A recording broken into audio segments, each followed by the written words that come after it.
Hello students, आप सबका स्वागत है। आज हम महादेवी वर्मा जी द्वारा लिखित एक सुंदर सी कहानी भक्तिन का सारांश समझने की कोशिश करेंगे। बच्चों, वैसे भक्तिन एक कहानी न होकर महादेवी वर्मा जी का एक संस्मरण है जिसमें उन्होंने अपनी सेविका भक्तिन के जीवन के उतार चढ़ाव, उसके आचार व्यवहार व स्वभाव के बारे में लिखा है।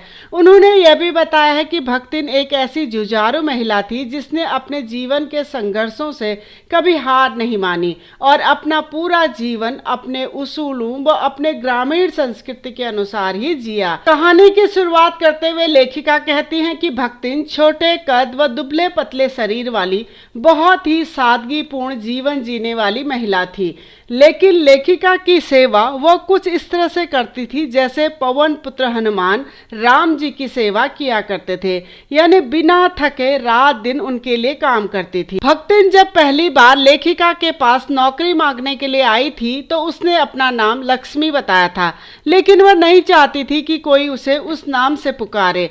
लक्ष्मी के गले में कंठी माला और उसका स्वभाव देखकर लेखिका ने उसका नाम भक्तिन रख दिया, जिसे सुनकर वह बहुत खुश हो गई। महादेवी वर्मा जी ने अपनी इस कहानी को 4 भागों में बांटा है। सबसे पहले भाग में लेखिका ने भक्तिन के जन्म व उसकी शादी के बारे में बताया है।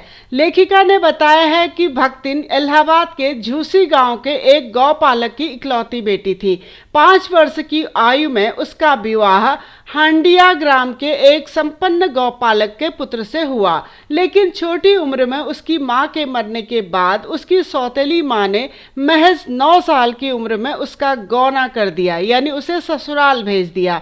भक्तिन की शादी के बाद भक्तिन के पिता बीमार रहने लगे और एक दिन उनकी मृत्यु हो गई, लेकिन उनकी मृत्यु का समाचार सौतेली मां ने भक्तिन को नहीं दिया और सास ने भी पिता की मृत्यु का समाचार सीधे तो भक्तिन को नहीं बताया, लेकिन उसने किसी बहाने से भक्तिन को उसके मायके भेज दिया।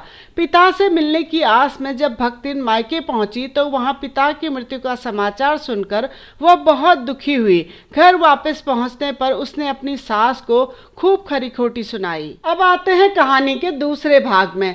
कहानी के दूसरे हिस्से में भक्तिन के शादीशुदा जीवन के बारे में बताया गया है। भक्तिन ने 3 बेटियों को जन्म दिया, जिसके कारण उसे अपने परिजनों खासकर जेठानी व सास की उपेक्षा को सहन करना पड़ा था, क्योंकि जेठानी के 2 बेटे थे और उन दिनों समाज में बेटियों को अहमियत नहीं दी जाती थी। इसीलिए भक्तिन व उसकी बेटियों के साथ हर चीज में भेदभाव किया जाता था।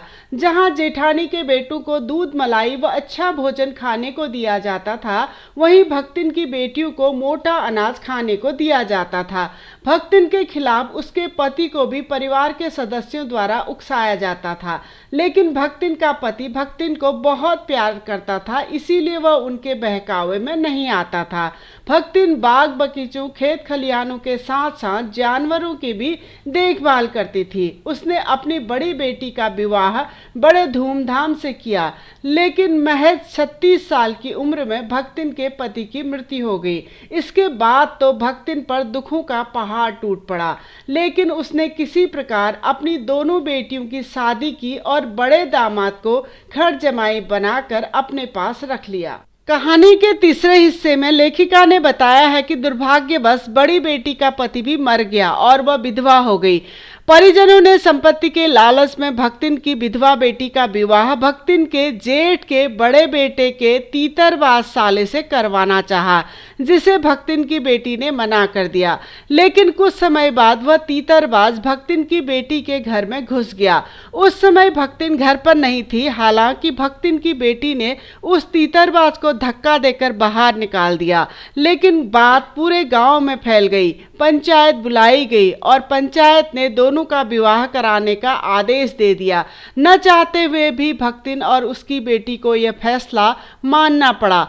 शादी के बाद तीतरबाज दामाद ने धीरे धीरे भक्तिन की सारी संपत्ति उड़ानी शुरू कर दी, जिससे उसकी आर्थिक स्थिति खराब हो गई। एक बार तो लगान न दे पाने के कारण जमींदार ने भक्तिन को दिन भर कड़ी धूप में खड़ा रखा। भक्तिन ने इसे अपना अपमान समझा और गांव छोड़ दिया और लेखिका के घर में आकर उनकी सेविका बन गई। कहानी के चौथे हिस्से में लेखिका कहती हैं कि भक्तिन की वेशभूषा किसी सन्यासिन की तरह थी, लेकिन उसमें एक सदी हुई गृहस्थिन के सभी गुण थे। वह बहुत ही नियम धर्म से चलने वाली महिला थी। वह सुबह जल्दी उठकर नहाती धोती थी और लेखिका को बिल्कुल गांव घर के जैसे ही खाना बनाकर खिलाती थी। यहाँ तक कि हॉस्टल की लड़कियों को भी खिलाती पिलाती थी। वह बहुत ही मेहनती, ईमानदार व स्वामी भक्त थी। लेखिका की सेवा करना ही अब उसका एकमात्र धर्म बन गया था। वह एक तरह से लेखिका की छाया बन चुकी थी, लेकिन यहाँ भी वह पूर्ण रूप से अपने गांव घर के संस्कारों का पालन करती थी। भक्तिन की एक और खासियत थी कि वह दूसरों के मन की तो नहीं करती थी, लेकिन दूसरों से अपने मन की अवश्य करवा लेती थी। हर गलत बात को अपने तर्कों से सही ठहरा देती थी। लेखिका अगर देर रात तक काम करती तो वह भी कंबल बिछाकर नीचे फर्श में बैठकर लेखिका के साथ रात भर जाग रहती थी, और अगर लेखिका को किसी चीज की जरूरत होती तो वो खुशी खुशी लाकर उनको दे देती थी। लेखिका के स्वतंत्रता आंदोलन में भाग लेने के कारण उनके जेल जाने की संभावनाएं बनी रहती थी, लेकिन भक्तिन जेल जाने से बहुत डरती थी।